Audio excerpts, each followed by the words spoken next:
পাকিস্তানকে বাজ পাখির মতো উড়িয়ে এশিয়া কাপের ফাইনালে বাংলাদেশ, প্রতিপক্ষ ভারত।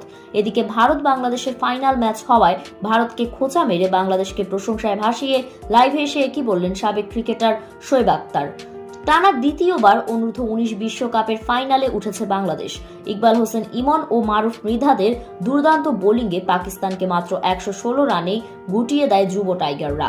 গ্রুপ পর্বে 3টি ম্যাচ জিতে আসা পাকিস্তানের বিপক্ষে স্বল্প পুঁজিতেও বাংলাদেশকে সংগ্রাম করতে হবে বলে মনে করা হচ্ছিল। অধিনায়ক আজিজুল হাকিম তামিমের ঝোড়ো 50-তে সেই শঙ্কা উড়িয়েছেন, জয় তুলে নিয়েছেন 7 উইকেটের বড় ব্যবধানে।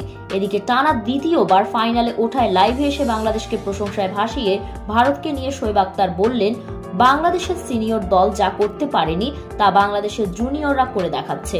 তবে ইকবাল হোসেন ইমনের সেলিব্রেশনটা আমার কাছে অনেক ভালো লেগেছে। সে আমার মতোই বাজ পাখির মতো দুহাত মেলে দেয়। তবে ভারতের সঙ্গে দুর্নীতি না হলে বাংলাদেশি ম্যাচটা জিতবে আশা করা যায়।